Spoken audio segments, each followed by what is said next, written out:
O motivo da minha vinda a esta tribuna diz respeito a uma provocação que Vossa Excelência me fez há alguns dias, numa conversa que nós tivemos aqui mesmo, neste plenário. Vossa Excelência me indagava sobre o retorno à pauta de discussões da reforma política. Será que a reforma política ela será capaz de restaurar no Brasil uma política que seja baseada em critérios melhores do que os atuais? Será que o sistema ele garantirá melhor governabilidade e maior democracia se ele for reformado? São questões importantes porque nós teremos que travar novamente essa discussão acerca da reforma política, vereador Almir Fernando. Esse tema, ele é recorrente, é um tema permanente, mas fazendo as minhas reflexões, eu cheguei à conclusão, vereador Heriberto Rafael, de que o senso comum indica que nós precisamos fazer a reforma política para melhorar o sistema político brasileiro. Não obstante, se há uma coisa que nós estamos fazendo constantemente, incessantemente, desde 1988, é a reforma política. São reformas políticas. O sistema político brasileiro, ele não é mais aquele que foi concebido em 1988. E aqui eu vou trazer algumas evidências do que mudou. Em 1988, quando nós promulgamos a atual Constituição, nós tínhamos um mandato presidencial de 5 anos. Mudamos, reduzindo de 5 para 4, em 1994. Não havia reeleição, aprovamos a reeleição em 1997. Não havia coincidência das eleições presidenciais com a de governador e a de deputados. Senhor presidente, eu gostaria de pedir maior silêncio da plateia, que eu estou com certa dificuldade de me concentrar nos argumentos.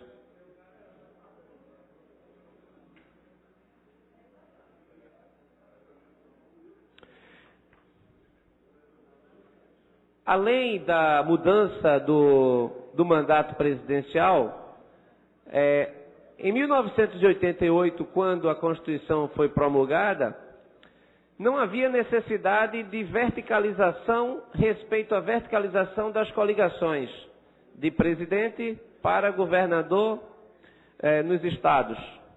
Houve uma reforma e adotamos a verticalização compulsória. Depois mudamos de novo, acabando com a verticalização compulsória. Nós tínhamos, no Brasil, em 1988, a figura da candidatura nata. Acabamos com a figura da candidatura nata.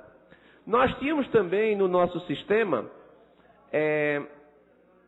um federalismo estruturado na forte presença dos governadores no Congresso Nacional. Era a época dos chamados barões da federação.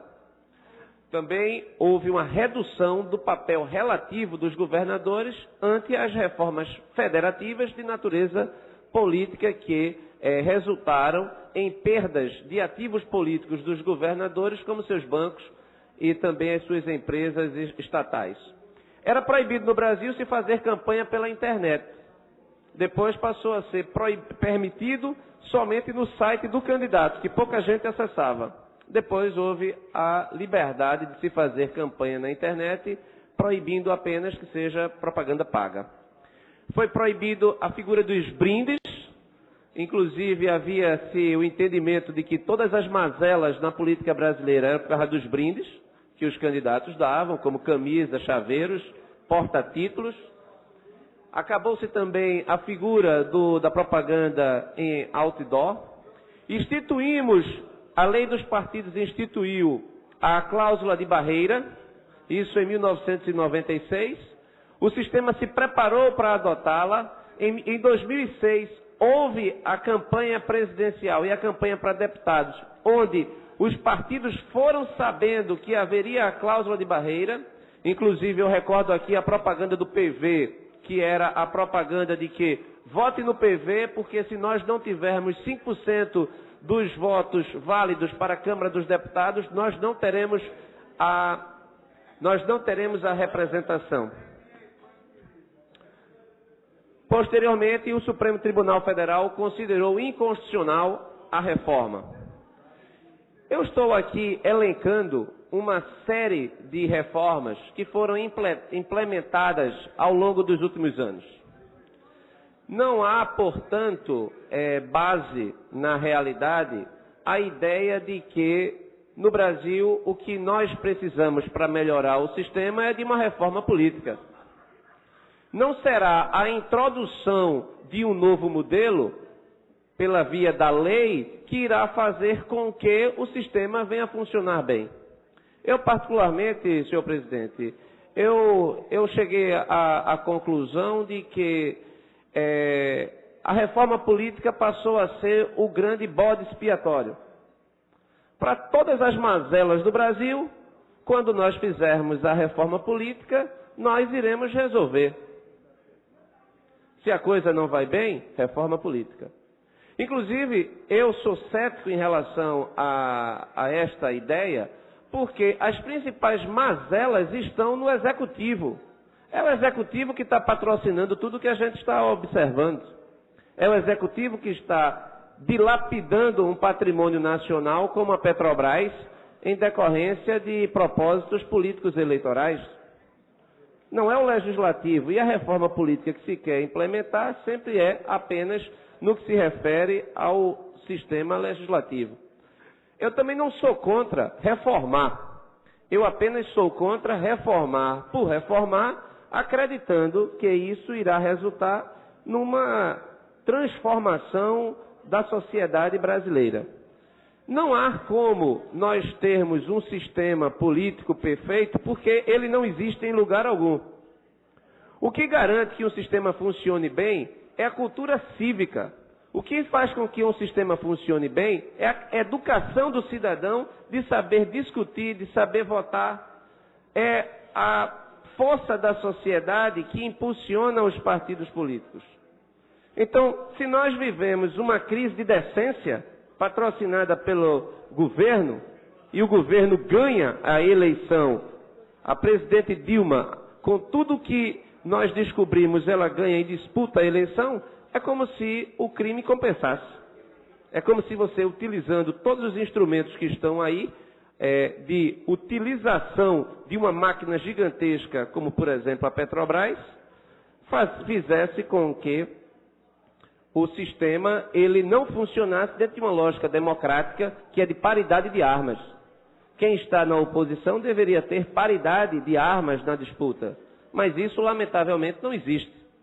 Não acredito, portanto, que se houver mudança na lei, o sistema necessariamente irá mudar. Por um motivo muito simples. A lei hoje não permite, por exemplo, que se use uma estatal para o propósito de impulsionamento das candidaturas dos partidos que fazem parte da base do governo. A lei proíbe. Se a lei proíbe hoje e eu mudo a lei simplesmente porque quem não cumpre a lei hoje diz que se ela for mudar irá passar a cumprir, eu vou acreditar baseado em quê? Existem propostas que são propostas que eu também acredito que dificilmente resultarão em êxito, porque pode vir já acompanhada da sua própria desmoralização. Como, por exemplo, há uma discussão muito forte no sentido do financiamento de campanha. O financiamento deve ser público, deve ser privado, deve ser misto, porque hoje ele é misto. Hoje, tanto há recursos públicos do fundo partidário, quando, por exemplo, há o tempo de rádio, tempo de televisão, que os partidos utilizam, assim como os recursos do fundo partidário, isso é público, é dinheiro do contribuinte. Existem propostas de fazer com que o fundo, aliás, que o financiamento de campanha seja exclusivamente público, como, por exemplo, proposta encaminhada e defendida por alguns partidos, entre eles o Partido dos Trabalhadores. Se for financiamento público, a lei proibir, isso significa que a lei vai ser respeitada? Esses milhões de dólares que estão circulando na Suíça, eles não servirão para pagar dívidas de campanha sem sequer circular pelo Brasil? Então, seria ingenuidade acreditar que, simplesmente vedando pela lei, o sistema ele fosse purificado. O sistema não será purificado porque não existe sistema puro. Mas o sistema ele pode funcionar bem ou mal de acordo com o seu desenho, mas essencialmente de acordo com a cultura cívica, com o capital social, com a formação do cidadão. Um cidadão qualificado para o debate, ele é fundamental para a democracia. Os alemães aprenderam muito, e aprenderam no sofrimento, de que não existe democracia sem democratas. Mas a formação de um democrata pressupõe a educação de base. Pressupõe que o cidadão seja livre. Livre para votar, livre para debater. Esse cidadão, ele sendo livre para votar, livre para debater, e não precisando de nenhuma ajuda de ninguém, não precisando de nenhum programa de assistência, porque vive do seu próprio trabalho, ele é um ator importante para que as instituições funcionem corretamente. Então, um choque de decência é o que nós precisamos para fazer com que o sistema funcione bem. Porque esse sistema que está sendo atacado é o mesmo sistema que elegeu Ulisses Guimarães. É o mesmo sistema que permitiu que José Richa fosse eleito. É o mesmo sistema que aqui em Pernambuco elegeu Egídio Ferreira Lima, ou Cristina Tavares, ou Fernando Lira. É o mesmo sistema que elegeu Mário Covas para o Congresso Nacional, que elegeu Fernando Henrique Cardoso para o Congresso Nacional, que elegeu Lula para o Congresso Nacional em 1986. Este sistema, ele possibilitou que nós colocássemos no Congresso Nacional importantes atores da política, os grandes nomes da política nacional. Então, não é o sistema proporcional em lista aberta que nós adotamos, embora eu não o defenda, o responsável pelas mazelas da política brasileira na atualidade. O que faz com que esse sistema não funcione é porque quem está no comando do Brasil, notadamente a presidente Dilma Rousseff e o seu partido, não tem nenhum apreço pelas instituições. Isso faz com que o sistema ele entre em colapso. Porque se quem está no comando não respeita as regras, o sistema tende a falir. Escuto com muita atenção o estimado vereador, líder da oposição, o ex-ministro Raul Jungmann.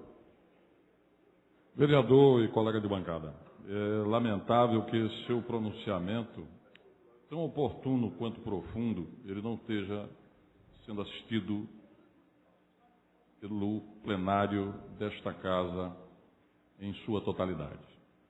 Na verdade, o tema da reforma política, ele ocupa o centro das preocupações institucionais há pelo menos 20 anos.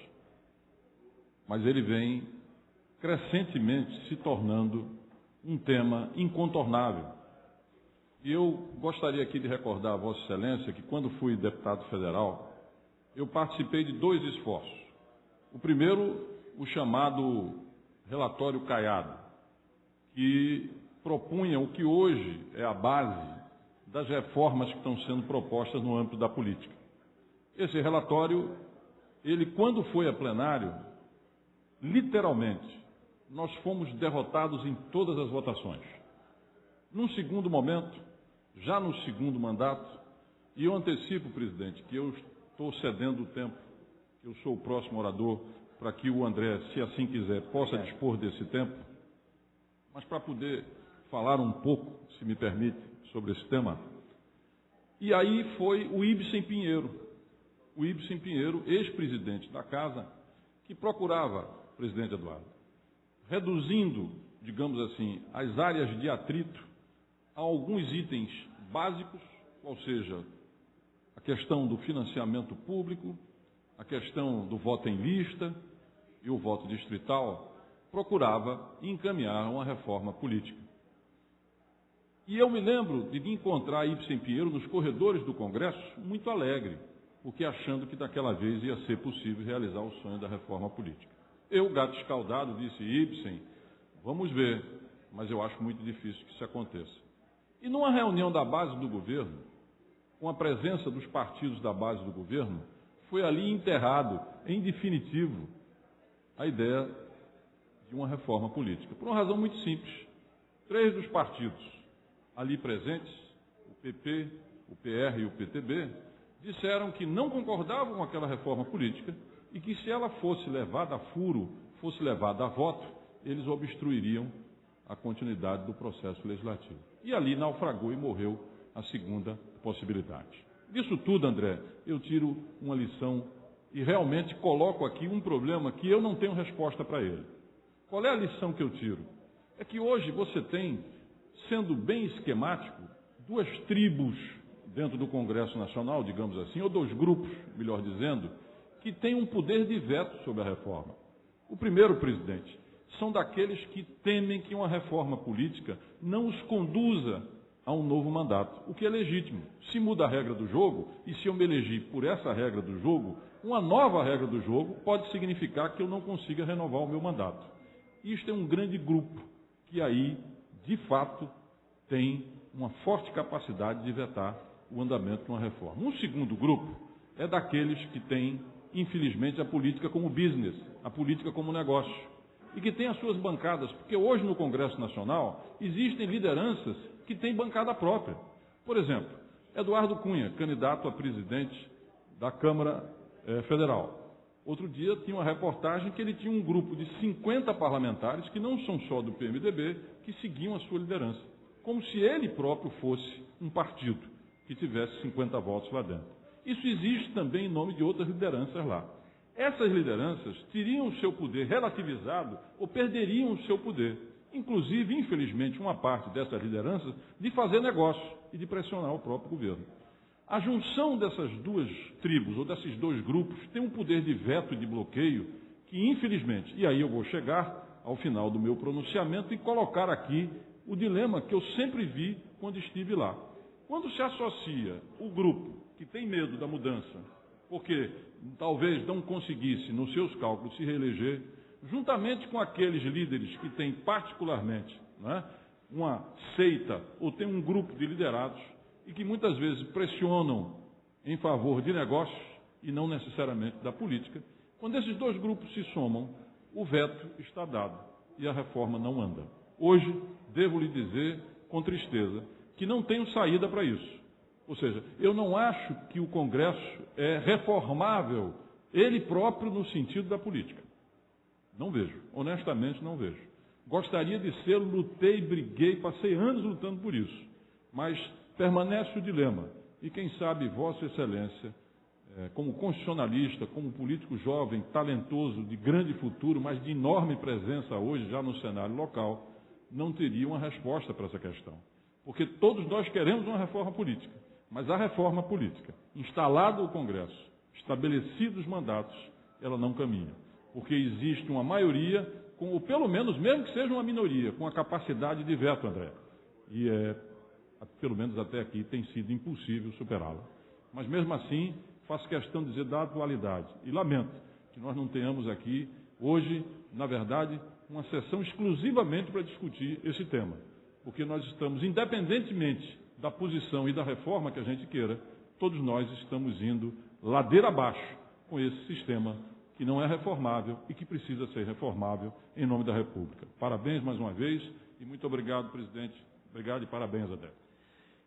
Vereador Raul Jungmann, muito obrigado pela parte que reveste este pronunciamento de uma dimensão maior do que ele tinha anteriormente.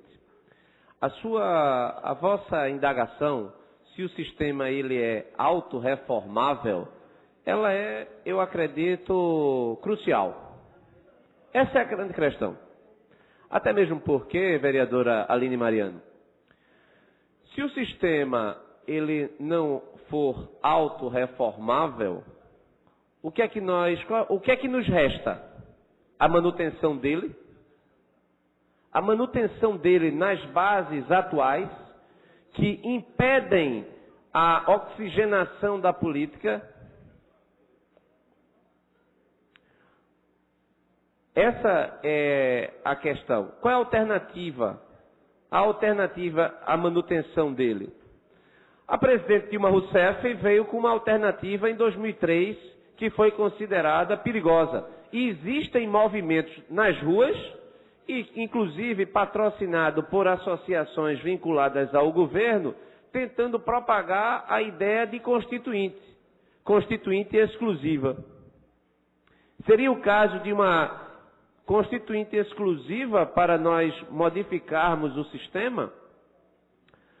Particularmente, Raul Jungmann, eu acredito que, primeiro, apesar do sistema ter entrado em colapso, não é porque na teoria ele é ruim. Na teoria ele é bom. Ele garante proporcionalidade de acordo com o número de votos que cada partido recebeu. Sendo que ele não foi concebido para que nós tenhamos 35 partidos. Então, se houve uma reforma política às avessas no Brasil, foi a exacerbação do número de partidos. A cada dia, partidos são criados como negócio. Então, é preciso que se coloque um freio nisso. E Vossa Excelência recorda bem que o Congresso Nacional aprovou um freio quando foi adotada a cláusula de barreira. A cláusula de barreira não apenas foi aprovada, como os partidos foram para as ruas com a certeza de que ela iria ser aplicada. O vosso partido estava em processo de fusão com o PV. Chegou a se fundir, PV e PPS. Haveria um enxugamento.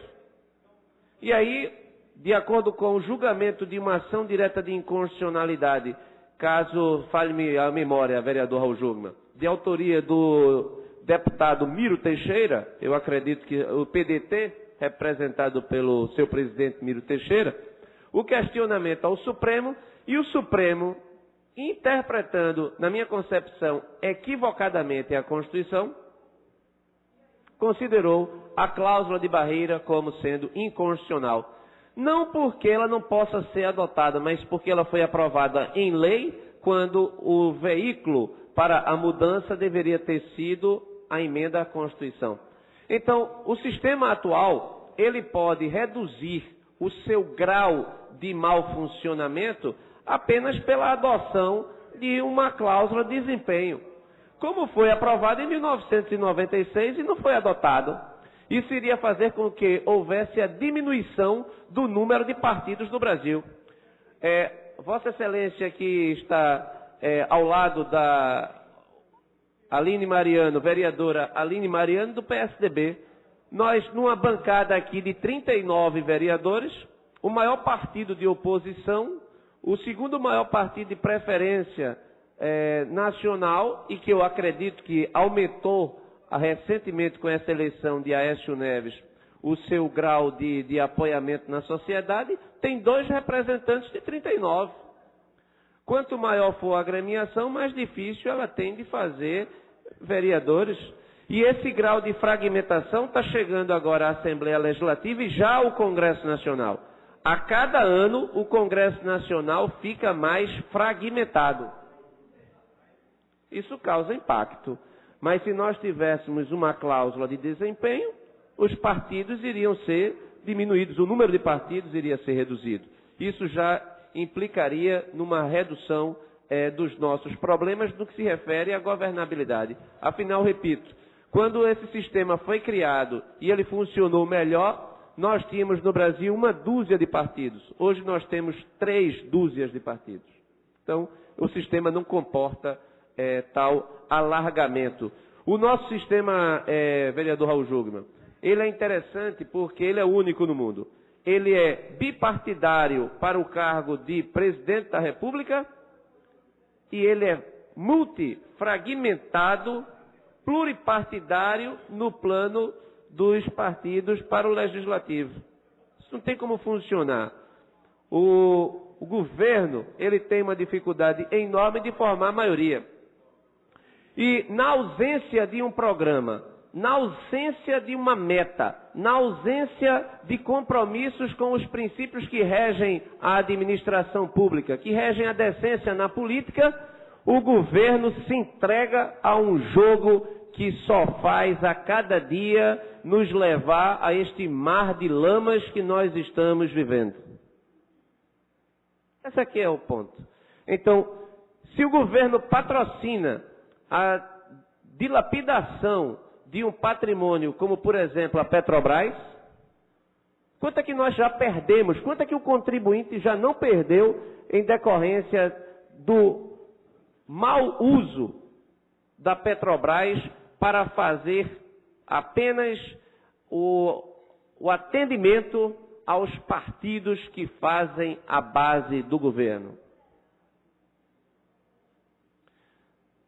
Quantos cidadãos brasileiros transferiram as suas economias do FGTS para as ações da Petrobras e hoje estão vendo que as suas economias estão evaporando, porque a cada dia a empresa perde valor de mercado?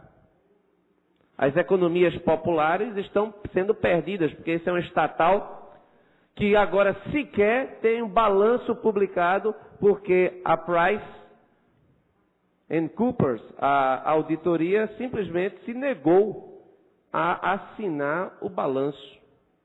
Isso irá causar impactos negativos, não apenas para a Petrobras, mas como nós vamos perder, provavelmente, o chamado grau de investimento, porque o risco Brasil deve aumentar, isso vai fazer com que menos recursos cheguem ao Brasil. 2015 já é um ano perdido. A mais otimista das expectativas para 2015 em termos de crescimento é de 0,5%. 0,5%. Ou seja, nós já estamos na dificuldade. Nós temos um governo que foi eleito e parece que já se encerrou. Nós tivemos um sistema que permitiu que na televisão fosse dito tudo, que agora se revela falso. A mentira prevaleceu, a mentira compensou. Ora, quem vive da mentira, quem vive da transgressão, vai respeitar se a lei foi modificada, vereador Raul Jungmann? Mudando a lei, vai haver o respeito à norma? Claro que não.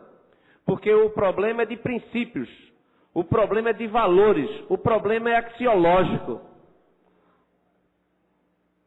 Quem não tem valores para cumprir a lei de uma forma, também não vai cumprir se ela for alterada. Então, esta é que é o nosso drama. O sistema, ele provavelmente, esse questionamento do vereador Raul Jungmann, se ele é autorreformável, eu tenho uma sugestão, vereador Raul Jungmann.